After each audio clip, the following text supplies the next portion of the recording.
30 seconds. Yes,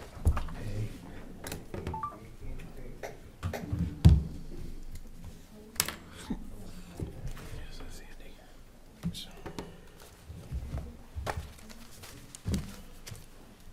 5:30 Verizon time.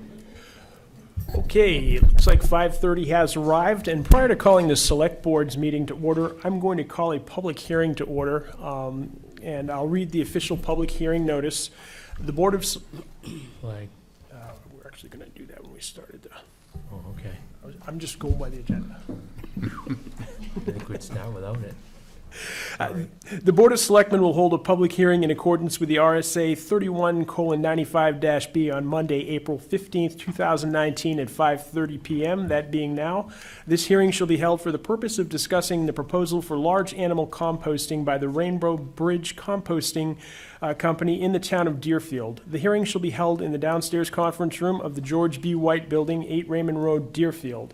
I would note that it's not the Board of Selectmen's belief that this hearing is required, but both the folks from Rainbow Bridge and the Board of Selectmen thought that it would be in the public's interest to hold a public hearing to discuss the proposal as we went forward. So that's indeed what we're doing this evening, and I would invite anyone who would like to comment or present regarding the Rainbow Bridge composting proposal to step to the microphone at the table to my right and your left, and we'll proceed from there. Sure, if you'd like to give an overview of the project, you're not obligated to, but that might be helpful to the room.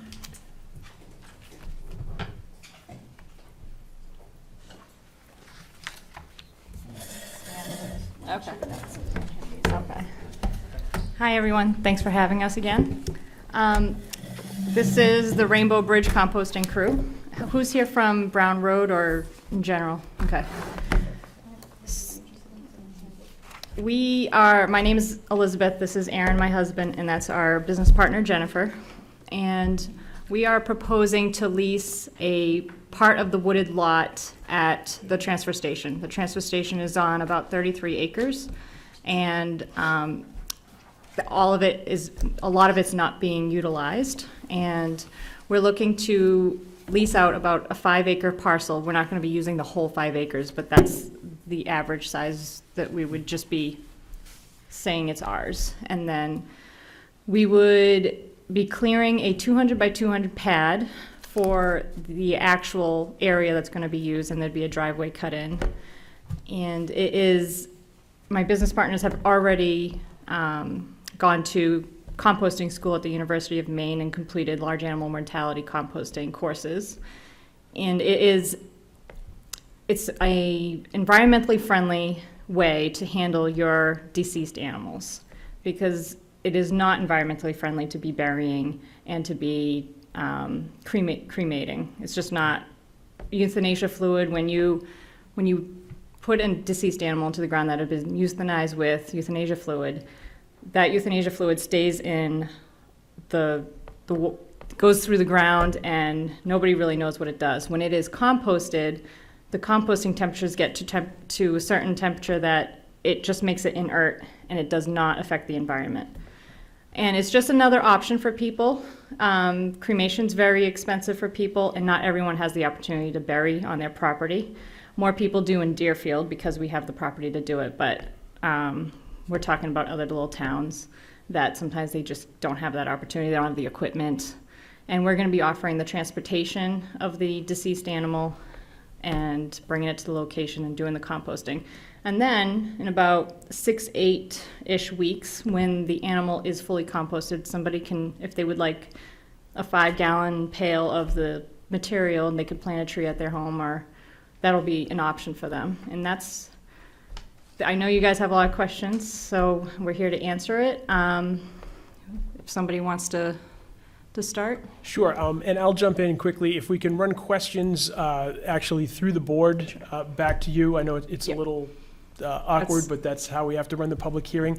I would also note that we have handouts courtesy of Selectman McGarry from both the New Hampshire Department of Agriculture and the New Hampshire Department of Environmental Services available here. I think we've got about 10 copies that, this is a generally recognized and accepted method of disposing of particularly large animals. And if anyone would like them, please feel free. The DES document specifically talks about disposal of large animals and touches on the groundwater issue if you just take and bury them. The document from the Department of Agriculture specifically addresses large animal composting and what the normal best management practices are recommended by the Department of Agriculture. So this is New Hampshire Department of Agriculture. So is available if anybody wants to grab them and take a look at them. I would also mention, for those not exactly familiar with the site, this is on what I believe to be the east side of Brown Road. As you, the entrance to the facility, which would not be visible from Brown Road, would be to the east of Brown Road as you head uphill towards the transfer station. Probably not east, probably just the opposite of that. It's west, yeah. West. We also have copies map of that upside as down. well, if anybody is interested in seeing that.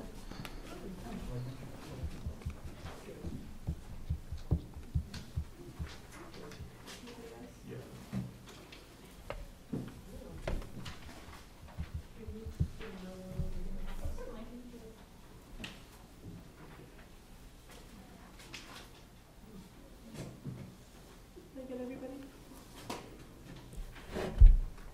I'm sorry, you're the closest one. And again, the purpose of the public hearing is indeed to get comments from the public. So if you've got a comment or a question, please step to the microphone and identify yourself and let us know. Step away. If they're gonna step. Do you want to come up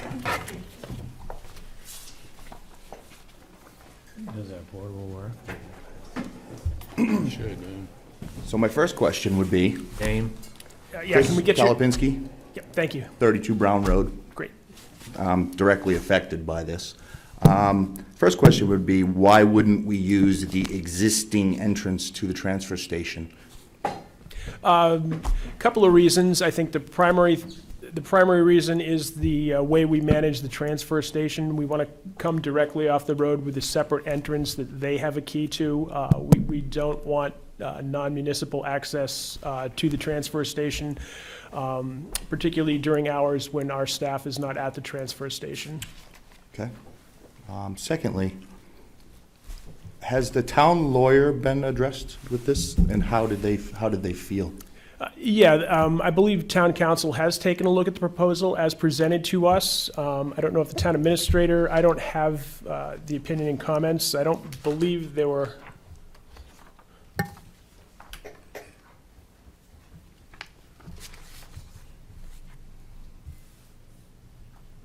Yeah, and essentially the comments from the town attorney were with regard to the lease agreement and ensuring that there was appropriate liability insurance, that type of thing for the process. There was no particular opinion with regard to whether you should move forward with the project or not. It's generally recognized as an acceptable process, but. Okay, thirdly, how do we feel this is going to affect the property values of the direct abutters to this project?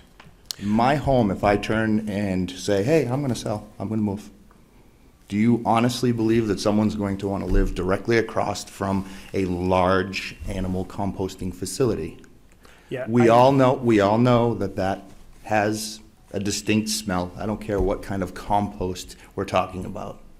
Okay? I have a friend that lives in Fremont, New Hampshire. Just a very simple composting facility on Shirkin Road. And he says that depending on the time frame of the turning of the piles, that it is absolutely drive you out of your house on an 80, 90 degree day. That's my second point. Yeah, and I, as a board member, don't have an answer with regard to both the odor or effect on property value. And I'll certainly recognize other board members, our initial conversations with the folks at Rainbow Bridge where this needed to be well back away from the road, out of sight. Fred, did you have a comment? Yeah, did you get a copy of the handout from the Department of Agriculture? I've done some research on that. Okay, basically, you don't turn the pile Okay, for the large animals. so, It stays static, you don't change it. okay. And we can answer that around. Yeah, we can, Certainly, if the folks from Rainbow Bridge have information or response to Mr. Kalapinski's questions, that would be much appreciated. should we sit? If you've got the portable microphone, that's fine, as long as we can record it. Yep, you're good. Thank you for your concerns, first and foremost. I It's understand directly completely. across from my home, of No, course I I have understand. concerns. No, Right, right. absolutely, as you, as anybody who should be. That's why we're here tonight, so we can discuss all that with you. One of the big things that, if you're looking on the map that we handed out, is the minimal requirements of a 100-foot buffer. We went ahead and pushed ours back even further. And then we also have our natural barrier of visual screen of trees and Mhm. things like that. Mhm. What you're going to be looking at, quite honestly, is just a pile. You won't see the animal itself. That's what the picture is in the second handout. This one here. Mhm. I've seen these online, sure. And to address your concerns regarding smell, as one of the board members had said, it's a non-static pile. We don't turn that pile for 8 to 12 weeks. There's a temperature gauge that you need to monitor. And then from there, we make sure that we're at a good point that we can turn that pile. It's a zero smell or zero, I guess that's the best way to describe it. It's a zero smell policy. But At the point that you turn that pile, though, you can honestly tell me that yes, does because I've not- graduated from the UMaine Compost School. It's specifically for carcass Okay. mortality. What happens, And- what happens with Okay, the... we need to direct the comments through the board and back. Okay, so what happens with the bone structure, teeth, skulls, the bone structure of these Yeah, You animals? can answer that as well, She too. can address that, and I'm happy to, I'll comment quite unscientifically on that. I have a family member who has a large dairy farm, not that far from here in New Hampshire, who has a similar composting operation. For lack of a better way to describe it, I am totally amazed at the disintegration of all bone structure and all dental structure from large dairy cows when they are rotated through the composting structure there. But that's just my non-scientific analysis. As the scientists who actually have, the layman scientists who have done it, it's impressive to look at and to see. It's the bones that do remain from the first compost that you do, they go back into another pile and they continue to be composted from that point forward. It takes about a year for the bones to break all down, but they're continuously being put into another pile and recomposted within it. They break down into dust. You can actually squeeze them and they turn into a powder. What, you're taking out of one pile, putting it in another pile? That's why you get the bones out of the pile without the... Yeah, we need to pass the microphone around if you've got questions and comments, please, so we can get you on tape. To remove the bone structure from the first compost process, we would screen those out, and then the larger material would go into the second pile base, and then in the picture, it would go in that first base, and then the animal would go on top for the second process. The new animal. So that first process that we screen out the bones would go into a static pile of finished compost, ready for us to use. So, as to not hog the seat, Brown Road residents already deal with the transfer station and traffic Tuesday, Thursday, Saturday. My opinion, this is something that's going to create more traffic. The road is breaking down already. Now, let's just throw some more people at it. We have a bit of coyote issue as it stands. You tell me it doesn't smell, and that's fine, that's your word. But I disagree. I feel as though this is going to attract animals. I feel as though this is not good for Brown Road. There's enough people here that are direct abutters to this, and none of us like the idea of it. Comments have been heard? What about the traffic? Yeah, we can comment on the traffic. So our business is not going to be like a traditional large-scale composting facility, taking in yard waste and leaves and, manures and things like that every single day, like a landfill would. We are taking in composting material to make our recipe to compost the animals only. And this is going to be a much smaller operation than the Shirkin Road operation in Fremont, and I know the gentleman that runs that facility and the odor issues he's dealt with over there. He used to do food waste, and that was probably one of the reasons he got a lot of complaints on smell odors. And it's a messy site over there. It's a very large-scale site. That's not what we're gonna be doing. We're gonna have one small tractor to lift a 2,500-pound, cow or horse onto the pile, and we're gonna deal with a lot of small animals. So that's primarily small animals, gonna be a big chunk of our What's business. your compost pile? The compost pile What do you use as material? is basically gonna be made up of like used horse bedding, so shavings, manure, mixture, and wood chips. So the wood chips are gonna be in the base, that'll allow airflow into the pile, because a good run compost pile, you need it to be aerobic. The smell comes from when it becomes anaerobic, and the bacteria and too much moisture basically break down the pile. You need the airflow, monitor temperature and time, and then you end up breaking down the animal very fast with little to no odor. What kind of volume? The kind of, small scale business startup, we're hoping to have maybe 1,000 yards a year to start. It depends on how many animals we turn over quickly. It takes generally 3 to 6 weeks to turn over, a 1,000-pound horse down into bone when it's monitored properly. So within a month, we can turn down a lot of animals. Where are the animals coming from? They're gonna come from local sources, all in New Hampshire. So veterinary clinics, small backyard farms, basically those are gonna be who we're gonna deal with, and large-scale farms as well. There are gonna be a lot of people that won't use us because they can still bury if they have the access to, or they choose to cremate. There are other options, but we're trying to provide a very environmentally friendly option for people. Now, is there any danger if the animal died unexpectedly, you don't know why it died? Any kind of Yep. disease or chemicals in the animal? Yep. So when we go and pick up our animals, we're gonna be dealing with veterinarians that know how the animal died. So whether it was euthanated fluid was put down, or if it was diseased or not. So some animals we will not deal with if it has, like mad cow or West Nile, something that needs to go to a crematorium.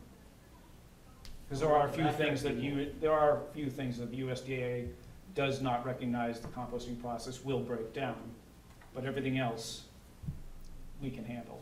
What about the backyard people you pick up from? What if they don't know how the animal died? Most everybody has connections with the vets, so we're gonna lean on the vets heavily for information. Yep.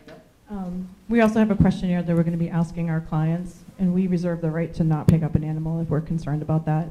Beth and I have multiple years working with veterinarians in the area, so we know kind of what we're looking at. That's our biggest concern, and I can sense in the room that there's a lot of apprehension. Obviously, this is one of the reasons why we're talking today, is to try to just settle people's fears, because a lot of it is this new and it's unknown for some of you, and it's different, and different makes apprehension. So keep the questions coming. We appreciate you asking them, and hopefully we're answering them to the best to your knowledge. I guess my question is, you have 75 to 80 acres or so at your place? You're on a state road. Put it there. We have, no, good question. We have 26 acres at our property now. One of the reasons that we decided to go with the town dump property was we've looked at a lot of properties around. We've thought of using our own, limited access through the front of our property where our house is, and we have to go through the state to get a solid waste permit to put this on our property.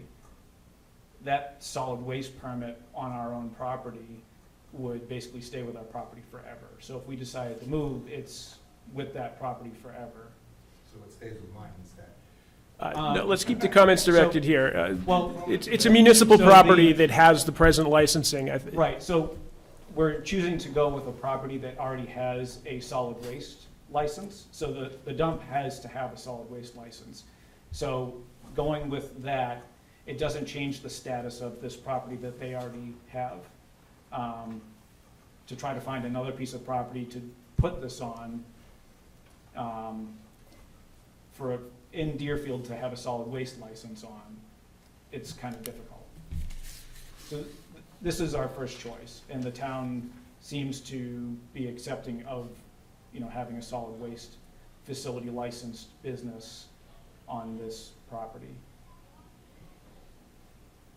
Is there any chemicals used to break the animals down? No, it's completely natural. All we use is used horse bedding. Do you have any pictures of the stages, start to finish? They're on that handout right here. Well, that's just a color picture of a brown pile of a cow. Well- What's the, Essentially, that's what it's gonna look like, is a dirt Right. pile. with, Right. right, I'm So- saying the process, you're saying it takes 8 weeks. 8 Yep. to 12 weeks. Okay. So What's it actually look like as a process? Is it actually 8 weeks or 12 weeks or sometimes a little bit more? And sometimes things get stretched a little bit and. no, yeah, go ahead. We're not tapping into the pile because it's a static pile, so we're not going into it. However, at the UMass Composting School, that's what they do. They make you go through each process.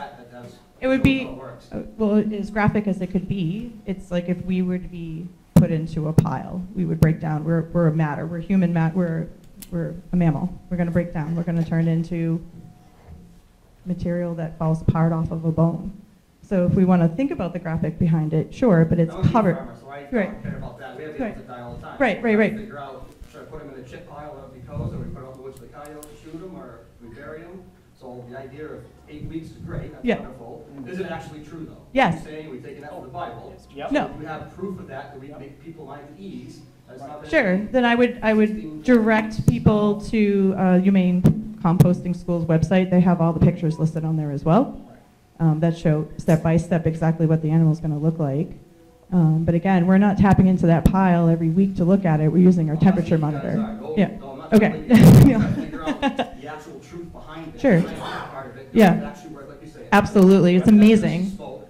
No, it's not smoke. No. Again, we're backed. We're backed by the UMass Compost School. It's internationally known and acclaimed, and that's what they're known to do. And they're bringing this to large facilities out in the Midwest for poultry and for cows and things like How that. does the smell factor work, though? I buried a cow on the ground. I buried a pig 4 months ago that died. Right. 100-pound hog. We get shipped in, it died on the way in. Yep, We buried it 2 feet because the ground was frozen. right. That thing was dug up literally 2 days later by the coyotes. And still look, right. Well, it's anaerobic, right. So we'll start with a couple things. You only went 2 feet down. Right, the ground was frozen. Right, exactly. And I can appreciate that, being a farmer, I get it. However, it's anaerobic. You didn't give it any air to get in there. So that's why burial is not a good option, especially in the granite state where most of it's rock. So in the chips, Yeah. there's no smell whatsoever. You need to have horse bedding as well. You need to have the bacteria that's in a compost media, like the used horse bedding, cow manure. You can't have too much nitrogen or too much carbon. You have to have the perfect ratio, so that's why we go with horse bedding. It's actually a perfect ratio. In a 6-foot-high pile, it'll cook itself down to beautiful loam. Where are you guys getting that from? That'll be from local farms around. So if you put your cow on top of wood chips to let the air flow up in, and then covered it with the compost media, that will break down that cow. But you have to monitor the time and temperature to get it up to, because if you let it get too wet, it'll go anaerobic. So if you let it get too dry, it'll go What's the temperature anaerobic. supposed to be at? 150. 150? Yeah, for 3 days steady. And that's why we have temperature charts and regulation charts. And there's 2 types of thermometers you have to put in 2 different spots of the pile and continue to monitor it. There's also a shape and a height of the pile, and that's put into the quick diagram that we have here. It can't be it can't go over a certain height, it can't go over a certain width. And there's science and metrics behind that as well. I guess if I could jump in quickly, one of the points of having a public hearing is to let the board, hear either support or opposition for the project. And I think typically, at a public hearing like this, the board is interested in who's in a butter that is opposed, and who's in a butter that's in favor, and who's in a butter that's indifferent. And if the audience doesn't mind, I might ask abutters that are opposed to the project, if you don't mind giving us a show of hands so we can get a sense of it. Those in support? Those indifferent? I have some questions for you. Absolutely. As far Microphone. as, Can we get your name, though, and get you to either take the portable microphone or go to the table? Here's the mic. Particularly if it's to the board, it helps. Thank you. Russ Sines, Your address, Russ. 34 Brown Road, right directly across from this thing. Last year, we had a heck of a time with rats. And I might can't say that the town did a pretty piss poor job of taking care of that issue. For the first time in 20 years, I actually had rats in my house. That's one issue I'm concerned about. How's the town gonna deal with that?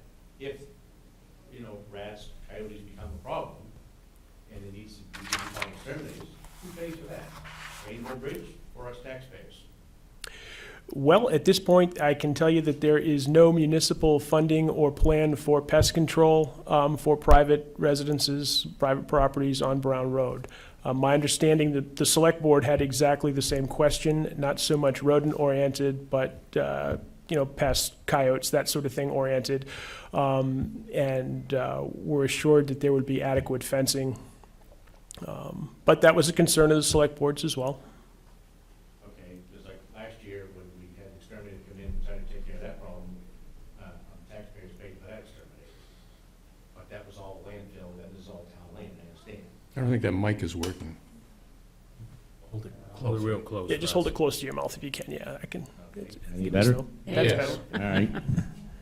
My other question is, if we're gonna be bringing in, sounds like we have more traffic than what I realized, more than just the animals, if we're bringing in wood chips and manure coming in, then obviously, that's kind of a bit of a concern. We already have 5 days worth of truck traffic coming and going out of there. Not that I'm complaining about trucks, mind you, but anyway. The people that roll off trucks, they start at 5:30 in the morning, as it is now. So that's something that's a little bit of a concern, but I guess the other thing is, if you're gonna go through with this, why can't we just push the gate back about 100 feet up to where the first turn is, to gate for the landfill? They can still use the same entrance and then go in off it, rather than having to put another entrance in. Because since you guys thinned the trees out, the smoke when they burn and the smell from the dump actually is an issue now. For many, many years, it was never an issue for me. But when you thin the trees out, it's now an issue. I appreciate your comments, Russ. Andy. So Russ, you're saying there would be room enough to actually turn on a transfer lane and then cut into this instead of coming off Brown Road? Well,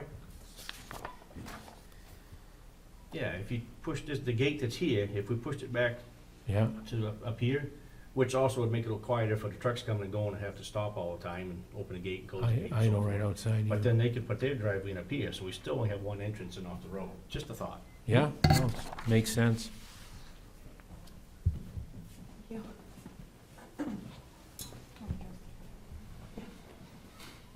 If we can take a moment just to address traffic, I understand there's a concern regarding deliveries and our vehicles coming in and out. Again, it's not our clients that are coming in and out through the driveway, it's the staff of RBC, which are right now is the three of us that are standing here. We're in pickup trucks and a 25-foot trailer when needed. In terms of deliveries, this isn't a daily delivery. This would be as needed. Deliveries would come on a Monday or through Friday, not on the weekends. And we would stay within appropriate business hours that are agreed to with the town. Thank you.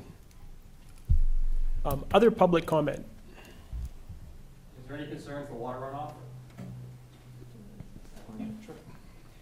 Yep, so all water runoff or leachate from the piles will be contained within a grass filter strip as part of New Hampshire's best management practices is guidelined to setting up a compost facility. When we go through and have the facility laid out, by those guidelines, we'll scale it to the size pad that we're gonna put in. Right? Yeah, Fred? Just for you folks, if the Board of Selectmen agrees to lease the property to these folks, we would still end up having a public hearing before the planning board for a site plan review, and which would specifically deal with the access itself, and also with regard to runoff, or rainfall runoff, and how that's going to be handled. And parking, I'm sure, is not going to be an issue, but that would be one of the concerns the planning board would have also. Yeah, as I mentioned, this hearing isn't a formal requirement. The board just thought it was a good idea, as did the folks from Rainbow Bridge before proceeding. Okay, if there's no further public comment, Just yeah, Mr. Simons? diagram here, after walking it, looking at where the stakes were and painting lines against it, doesn't seem to match what you have drawn here. Is this the one to go by then, not the stakes? This is the one to go by, yes. This is we went in and staked it, and then after some, sorry. We went in to stake it, and then after consideration and talking to the individual that helped us, he went in and readjusted as needed. We took measurements, and he put that into one of our CAD programs and was able to come out with the more accurate. So what you see here is the most accurate that we have right now. Who's the surveyor that's working directly with you? Yeah, can you let Mr. Kalapinski know who the surveyor was? Yep. Right now it's our personal contact, is an engineer. As we move forward with the planning board, we'll go ahead and take the next steps as directed by the town. But this is a person who has that knowledge and skill set to assist us. So can you give me that particular person's license number, please? As I was Yeah. a land surveyor for over 12 years. He's licensed in Massachusetts and not in New Hampshire, So how is he acting in New Hampshire? because he's assisting us at the moment on a personal basis. So at some point, you'll be hiring a licensed land surveyor? Yeah, and I think that as Selectman McGarry and she mentioned, that this has to go before the planning board for site review, and you can't bring personal contact, unlicensed information to the planning board. This is an informal hearing to get a sense of the community. Just to get an idea, it's not like it's in set stone yet. Yeah, exactly. The stakes that you saw on the property, that was just our very immature layout and getting a feel for the site. And we had a professional from Massachusetts who's not licensed here give his opinion on how things might look.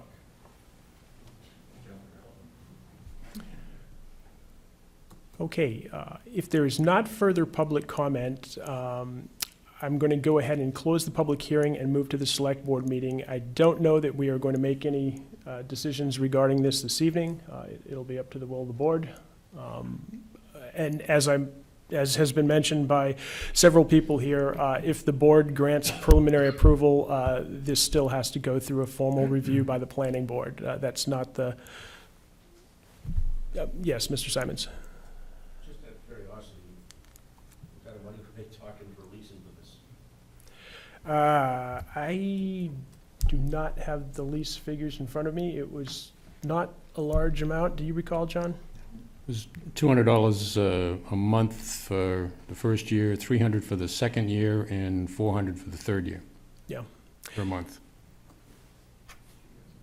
And it was, we consulted with our tax assessor, and Avatar, and I don't know that we consulted with anyone else before trying to work on a range of vacant land for this type of use.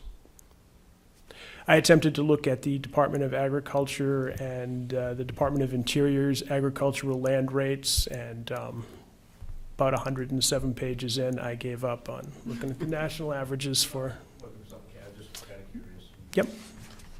And one other quick question, there's no electricity involved in this? No. Okay. At this point, I would close the hearing and note that we are going directly into a regularly scheduled Board of Selectmen's meeting. And I would start the Selectmen's meeting by calling for the Pledge of Allegiance to the flag, please.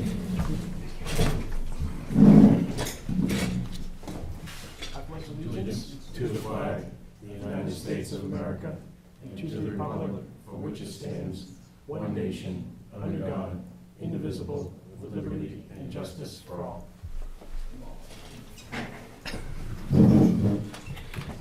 Try to read the agenda a bit closer.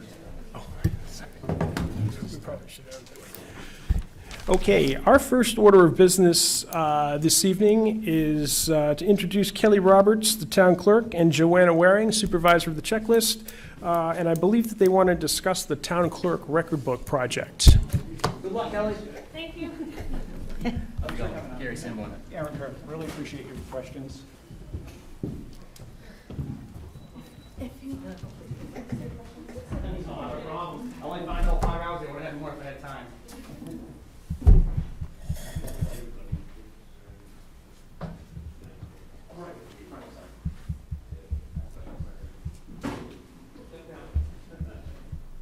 you want to start passing that around, and then, I actually looked at this online as well.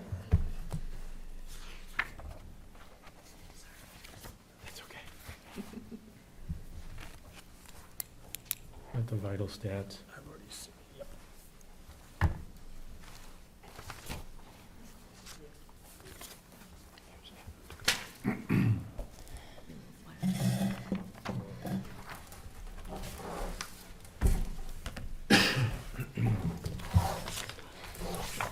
here's Lawrence. Good evening. I am here tonight with Joanna Waring to present and reveal a very special project that is happening in my department that everyone in this community will benefit from. I give complete and total credit of this project to Joanna, and I'm honored to be here tonight to share this with you and to appreciate Joanna for her job well done. This is a town clerk record index project. Joanna has gone through all the town records going back to 1989 and created a user-friendly index of warrant articles that is searchable, logical, and easy to use.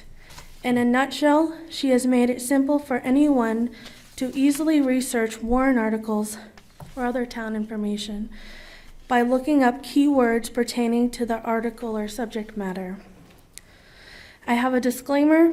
I would like to point out that this document is fluid.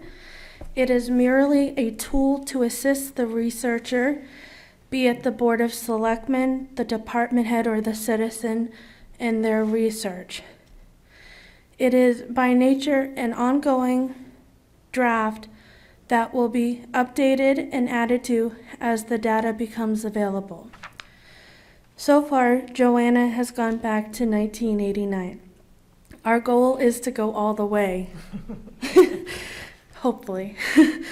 Joanna, did you want to say anything about the project? Yeah, for, people listening, like I said, Kelly will have this index.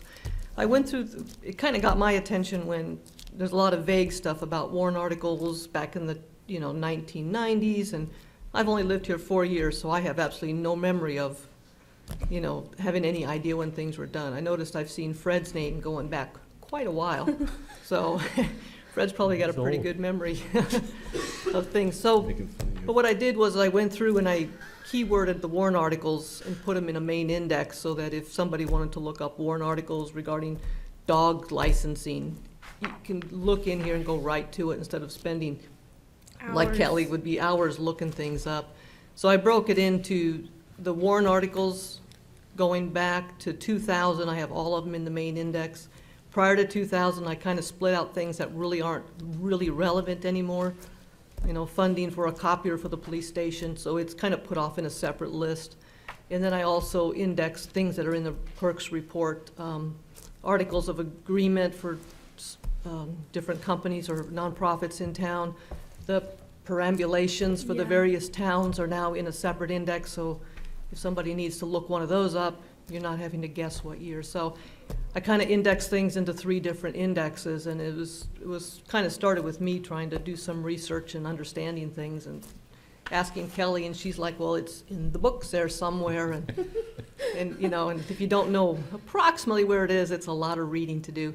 So I talked with Kelly about doing this project, and she's like, go for it. So, and she's had a draft copy of it for a month or a month and a half, and I think she's already had a couple instances where it saved her Yeah. some A lot. time where people walked in and asked a question, and she can go right to it. And in fact, I've gone, all but 2 years I've already done back to 1968. Oh my goodness. So when I That's get that amazing. finalized, I'll give that to you next week, but.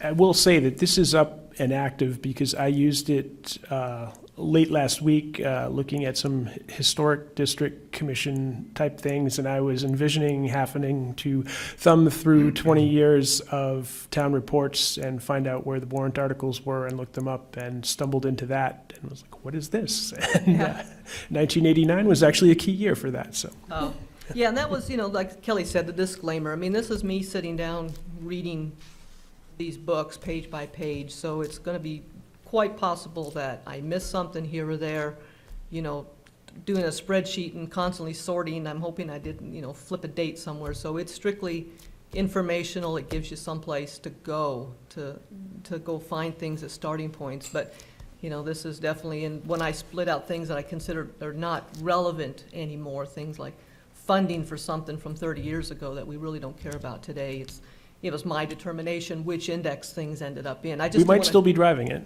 Yeah. But I just didn't want, the main index is up to like 1,500 lines, and so I was trying to pull out things that most people, they're still there, it's just in a separate index, just to make it easier, so.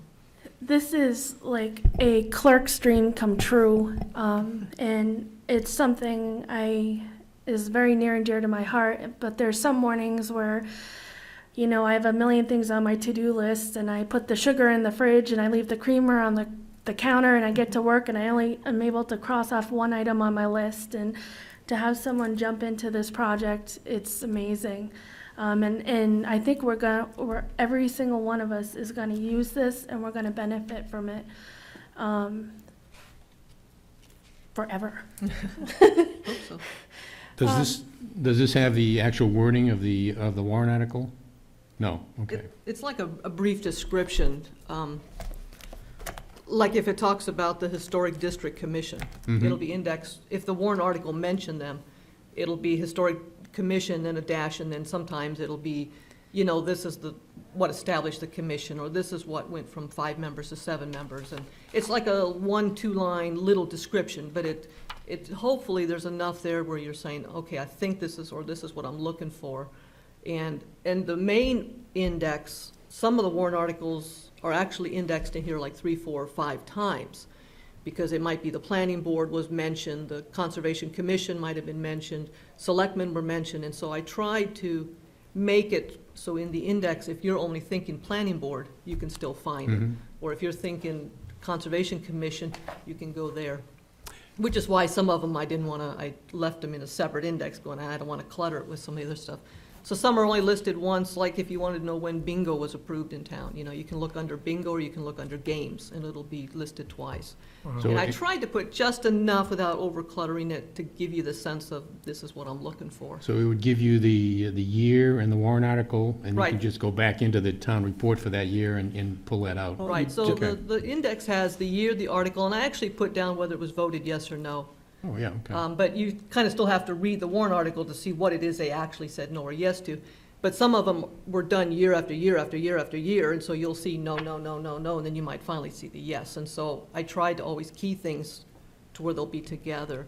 And then the stuff that's not warrant articles, like the articles of agreement, those are in a separate one. And those are only in like one time, so you have to, and it's not as long of a list, so you can kind of scan down. But if you're looking for like firearms ordinances and flashing beacons and when stop signs were put in, and I tried to give just enough without cluttering it. And then that one will say, the town clerk record book, which volume and which page.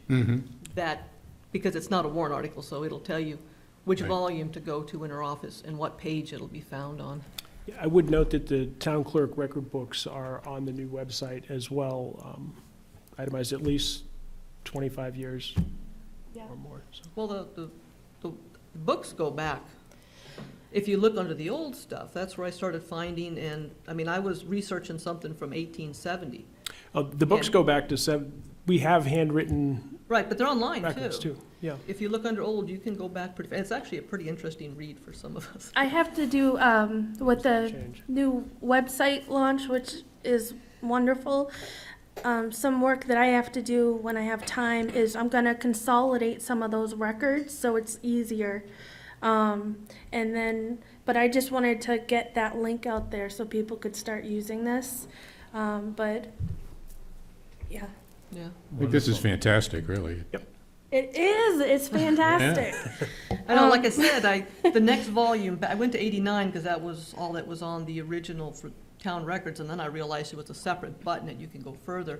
The next volume went back to 68, so I started in 68, and I just got 2 more years to do.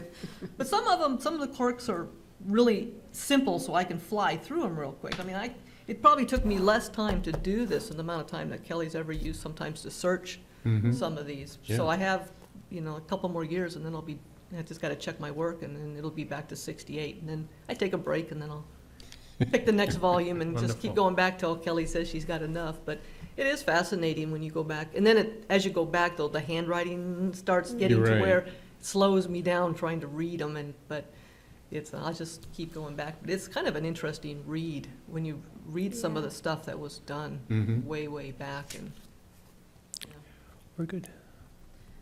Last thing, I would like to take this moment to acknowledge and appreciate Joanna for a tremendous job. thanks. As a clerk, this is a dream come true. Thank you for your selfless service to your community, our community, and your willingness to do a very difficult job. What you have done will not only help us in the present, but will help generations to come. And we all thank you very much. Well, thank And, you. I have something for you. Oh. And if you want to come up. Yeah, come on up, Joanna, so we can get you on camera. We've just got the back of your head as you sit there. Right in the front. So, this is just a little token of our appreciation, and this is hydrangea. Oh. Thank you very much. Thank you very much. Oh, thanks. Thank you, Joanna. Yeah, thanks. Thank you, If Joanne. have any questions, look it over. And if you see something that, thanks that you'd like to see a little different. Thank you, Kelly. It's actually much easier than going to Joe Brown's attic Yeah, and see, digging. back in the 70s, I'm like, oh, Thank Fred, you. Yeah, Fred, Been around for a while. what's for lunch?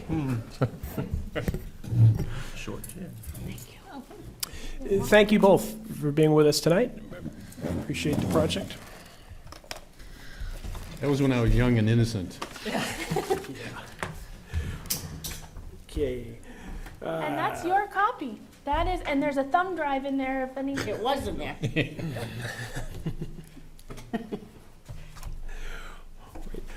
Our next order of business is review of outstanding minutes, that being April 1st of 2019. Motion to approve the minutes of April 1st. Second. Do we have comments, corrections, or concerns? Hearing none, those in favor of accepting the minutes of 4/1/19? Aye. Appears to be unanimous.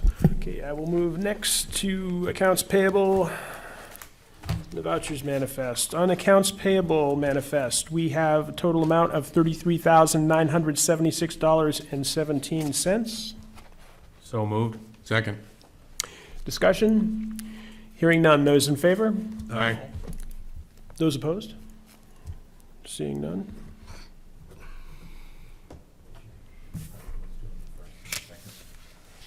I'll try to remember that.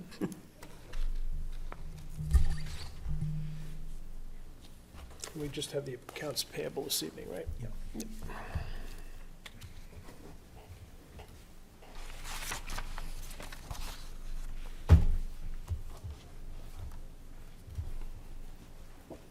We've got a number of things in the signature file. Wait till that makes its way down before.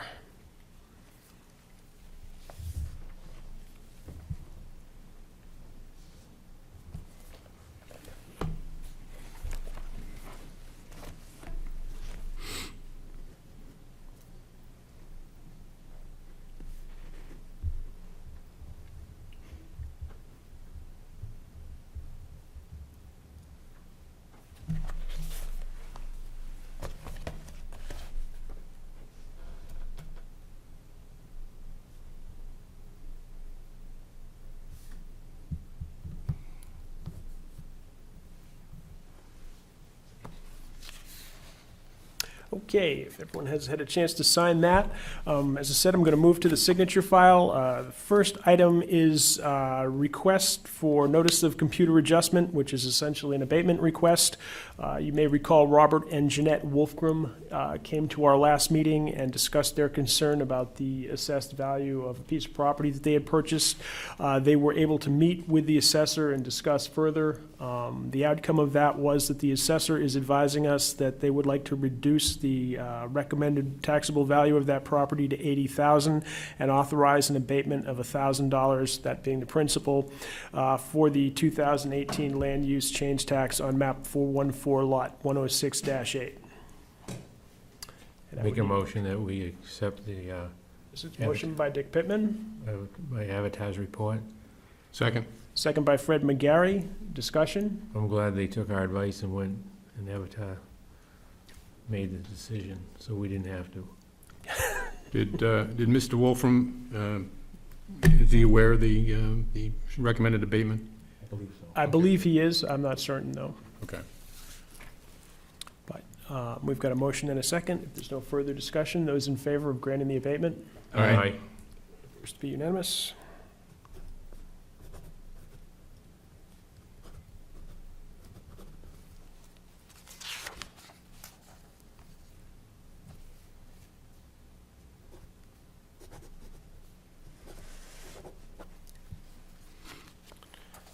Just decide that. Hold on a second. I had to check it.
Okay, next up, we have a application for property tax credit exemption, and this is looking for an elderly exemption, and strange to say that the applicant is David Gazzola of 31 Range Road.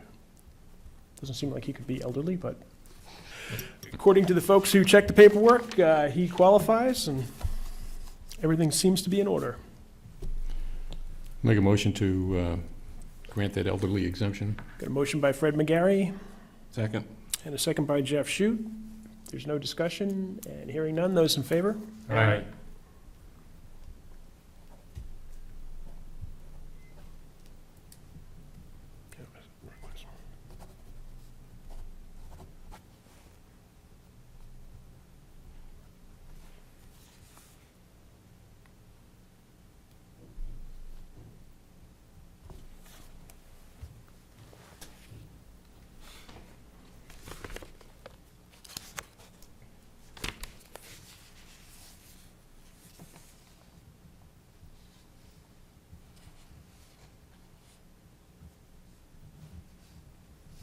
While that's being signed, I'm going to read these notice of intent to cuts. They don't require motions or seconds. So we have 3 notice of intent to cut wood or timber requests. One is from Stephen and Dorothy Anderson.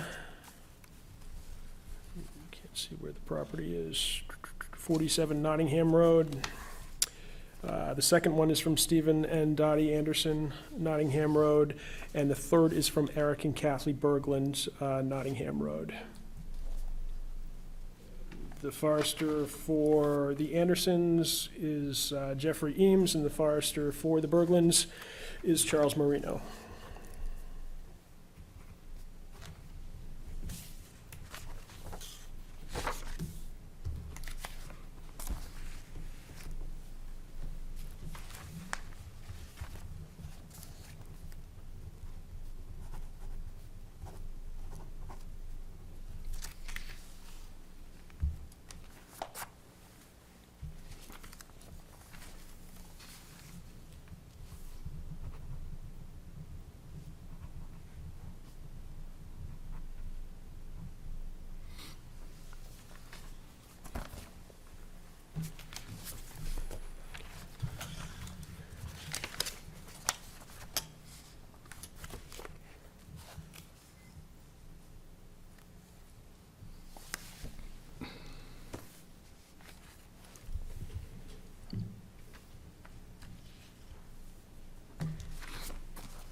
Okay, the next three items we have do require motions and approval, and this first one, I apologize for butchering their name, but Benno and Marjam Yitzma.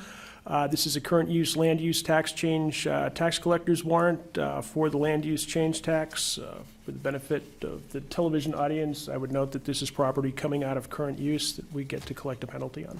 So moved. Motion by Selectman Pittman, Second. second by Mr. Shute. Discussion, hearing none. Those in favor of collecting our land use change tax? Aye. Appears to be unanimous.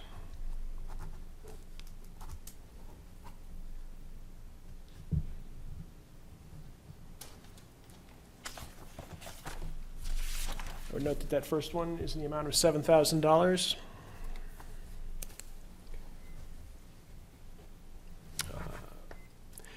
The second one is also a land use change tax collector's warrant. This is for Robert and Monica Heehan, 3 Sandpit Ave. It's in the amount of $5,500. So moved. Go ahead, Jeff. So moved. Okay, we have a motion by Selectman Shute Second. and a second by Selectman Wyman McHugh. There's no further discussion. Those in favor? Aye. Aye. Appears to be unanimous. You bet.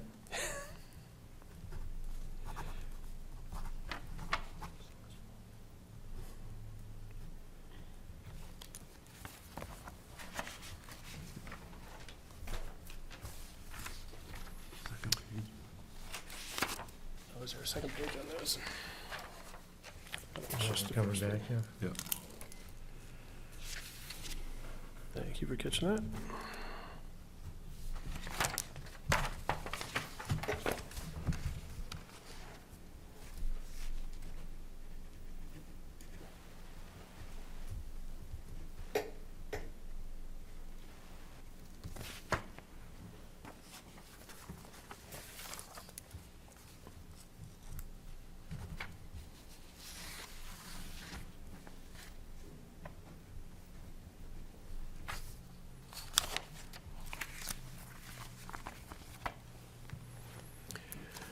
Okay, and the third land use change tax collector's warrant is for Allen Cohen Development. This is off of McCarran Road, and the land use change tax generated is in the amount of $9,000. So moved. A motion by Selectman Shute Second. and a second by Selectwoman Wyman McHugh. There's no discussion. All those in favor? Aye.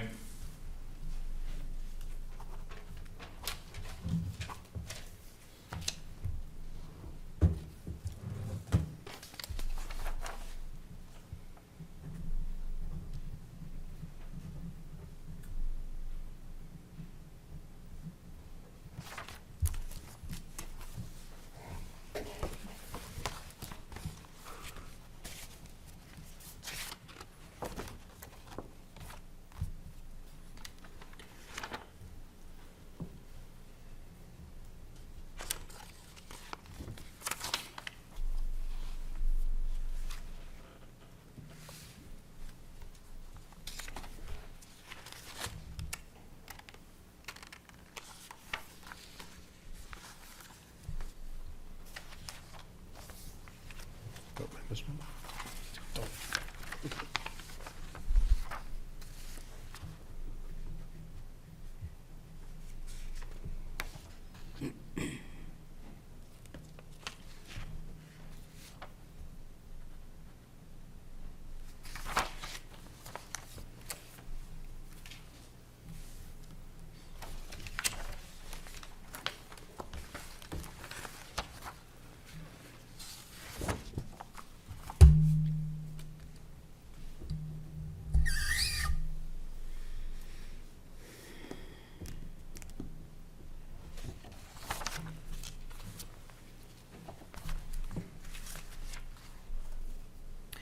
Okay, we have a cemetery deed application, which requires a motion, a second, and our signatures. This is for Peter and Ruth McGaffigan, and they have paid their $800 for a lot in Old Center Cemetery.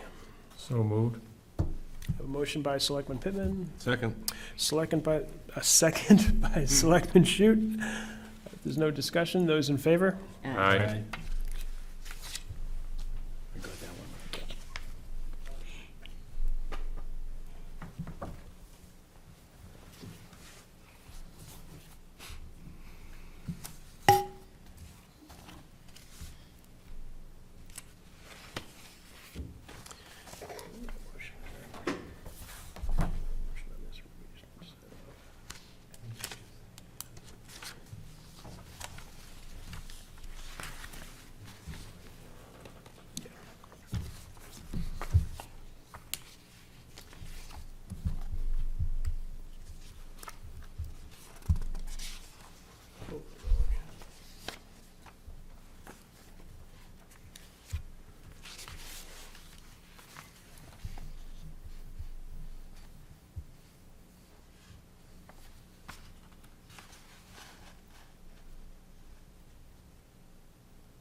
Okay, I don't believe this requires a motion. The action has already taken place, but the town clerk, Kelly Roberts, has discovered a release of lien of prior collector, prior collector referring to the prior tax collector.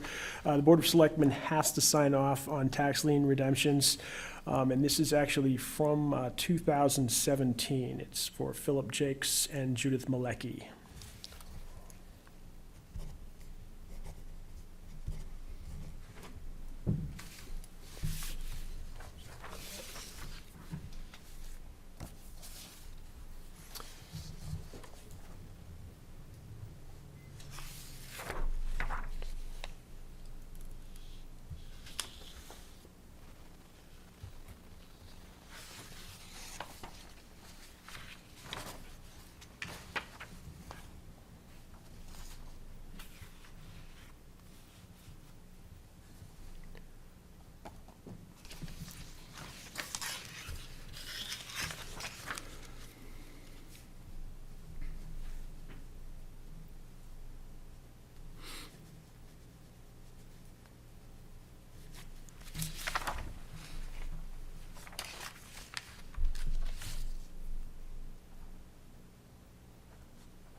Okay, we've got two other items that wouldn't normally require a motion and a second, but they only have one signature line on them, so I would ask for a motion and a second for the chair to sign them both. One is a request to receive 3 cases of blue bags for town cleanup. There's no cost for this, but you have to make the request and have the select board member, city council, or town manager sign off. Make a motion that the chairman sign for the blue bags. Second. I have a motion by Selectman Pittman and a second by Selectman Shute. Those in favor? Aye. Okay, Where do they come from? They come from New Hampshire the Beautiful, Litter-Free New Hampshire, 2101 Dover Road, Epsom, New Hampshire, which is affiliated with NRRA. Oh, you drive by it every day. Yeah.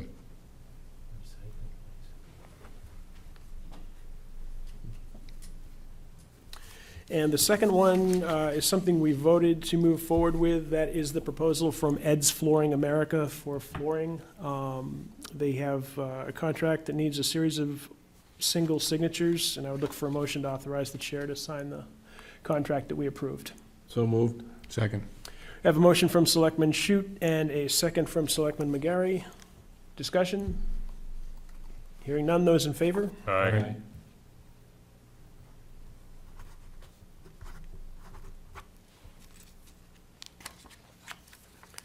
Yes, some of them have been signed and some of them haven't.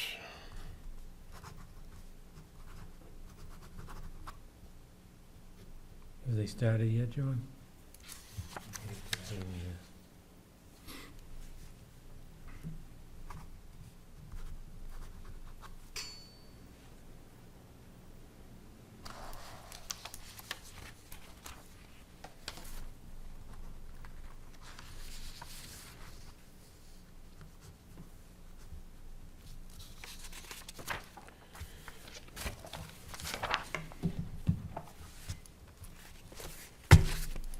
is the signatures.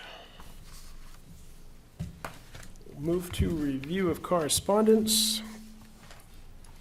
We have a letter from New Hampshire Public Broadcasting's attorneys listing the real estate for which they're declaring exemptions on because they are public broadcast properties.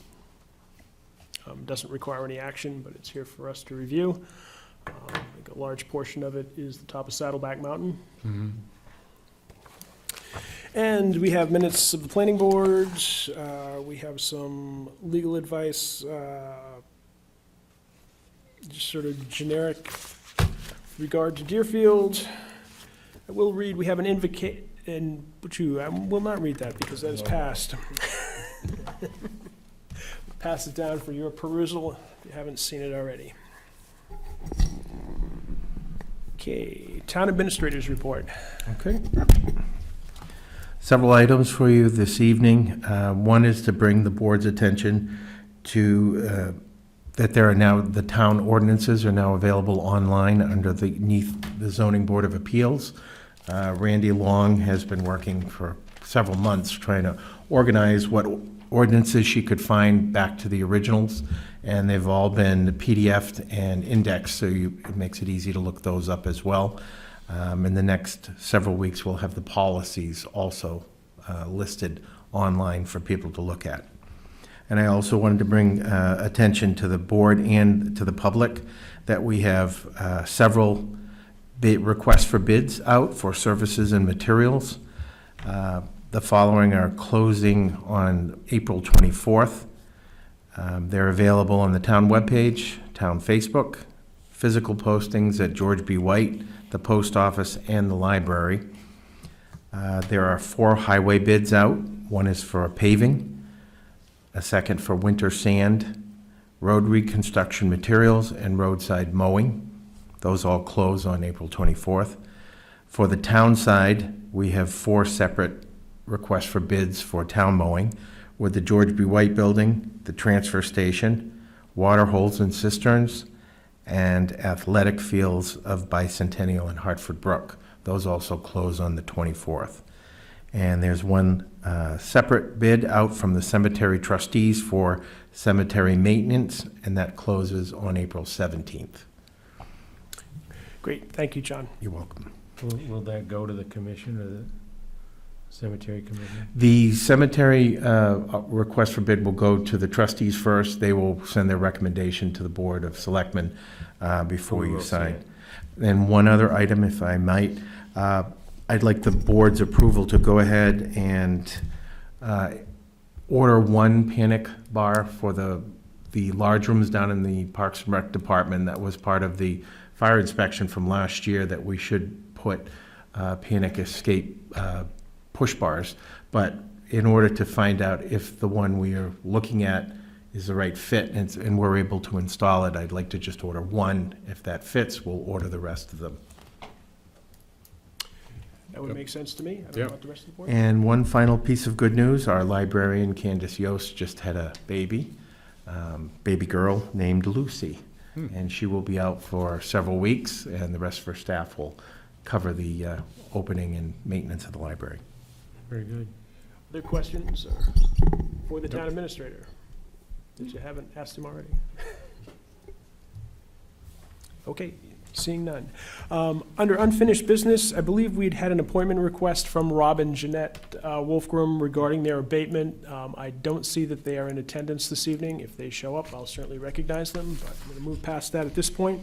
Going to move to new business, and I know that Fred McGarry had at least one item he wanted to talk to us about, if not more. Yeah, just one, and that being, I had some interaction with the Alton Board of Selectmen, and saw their agenda, and they have a public policy with regard to public input in the meetings. And it was fairly well detailed policy that they have, and I had talked to John, and I could not recall if we actually have a policy, which I don't think we do. And their policy thought would probably be a good one to take a look at and decide whether or not what they've presented, what they use would be a good idea to have for us. It specifically says that citizens could provide input and what the procedure is of giving their name and address and what they'd like to address. And also give guidelines as to if any attacks were made on town employees or whatever, that would be out of bounds for that type of input. And similarly, if abusive or profane language is used by anybody providing input, they'd be asked to refrain from that, and if they chose not to, they'd be basically told to leave. And I think that'd be good to have a policy in place so that we could easily point to if somebody was in violation of that. One thing I would note, when I saw your policy, I thought I recognized it as Alton's and actually confirmed that with John. I don't disagree, and we've had more formal policies in the past, and when I say in the past, I mean fairly distant past. We, at one point, and not our present legal counsel, had advised us, legal counsel had advised us to get a little more nebulous with regard to our policy. And I don't recall the specifics of why we did that. My only concern, I think it's a good idea. I'd like to adopt a policy. I think one of the things that stuck out to me in particular was having 2 public comment periods, one at the beginning and one at the end. So if people just had something they wanted to comment quickly on about what was on our agenda, they'd have the ability to do that without having to listen to us for 2 hours. I was a little concerned, though, because Alton is actually the fairly recent test case for what not to do with regard to public comments, and your Board of Selectmen. They actually lost a Supreme Court case in 2017 or 2016, Alton versus Clay, for expelling a man from their meeting, and ended up paying close to $50,000 in settlement after the Supreme Court case to get out of it. So I'm suspecting that their rigorous policy may be after the Supreme Court hearing, they adjusted and augmented their policy, but I want to make sure that that's the case and that this wasn't the policy that they were using in 2015 or 2016.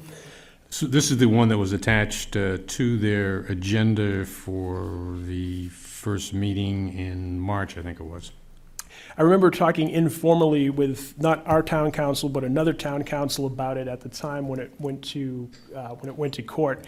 And what he said was, you want to be very careful. Public comments are essentially a courtesy of the board, unless you have them specifically spelled out, and then they become an identified forum that you have to follow, even if the person is maybe not acting in a reasonable manner. I think that is addressed here. They're basically saying public participation in the board's regular meetings is a privilege that the board has adopted in order to assure that persons who wish to appear before the board and either discuss agenda items or who schedule an appointment to bring new matters to the attention may be heard. Yep.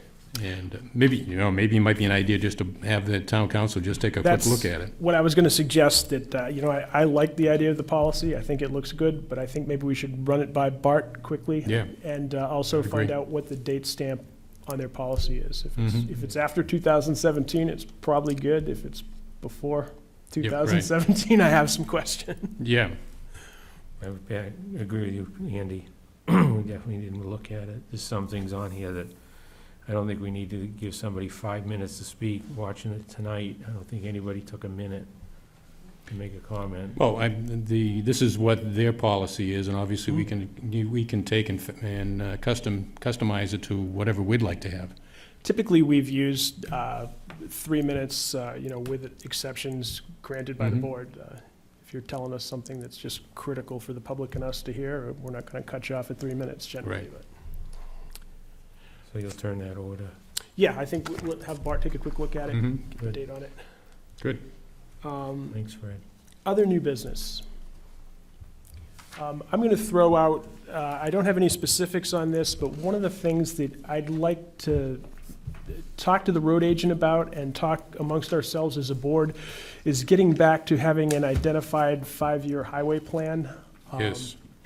In years past, we've done engineering reports on all town roads, typically either New Hampshire DOT, Southern New Hampshire Planning. I was actually talking with the folks in Nottingham who use Stratford County Planning, who does pavement analysis and porous road surface analysis at little or no cost for Right. every road in town, cross-references that with amount of traffic versus condition of road, and gives you an idea that the select board and the road agent may want to head towards with regard to road reconstruction. And I have complete faith in the present highway agent, but we may not always have the same highway agent forever, and I think it's been quite a while since the Board of Selectmen has identified what roads we might feel need reconstruction sooner rather than later. And I'd like to make some effort to find out what services are available to the board, particularly services that don't cost us anything, from possibly DOT or Southern New Hampshire Planning, places that we're paying annual dues to. I think that's an excellent idea, right? And I'll check with Southern New Hampshire and find out what services they'd be able to provide and at what, if any, cost. Great. Other new business? Brought up. Okay, hearing none, I would ask Selectman Pittman to make a motion to enter non-public session under RSA 91A32A, and would note that we will be meeting with the fire chief under that if the board is in agreement. I'll make a motion that we go into non-public session, RSA 91A32, letter A, which reads, the dismissal, promotion, or compensation of any public employee, or the disciplining of such employee, or the investigation of any charges against him or her. Second. Okay, we've got a motion by Selectman Pittman, a second by Selectman McGarry. Yes. Yes. Yes. Yes. Yes, unanimous agreement. So long.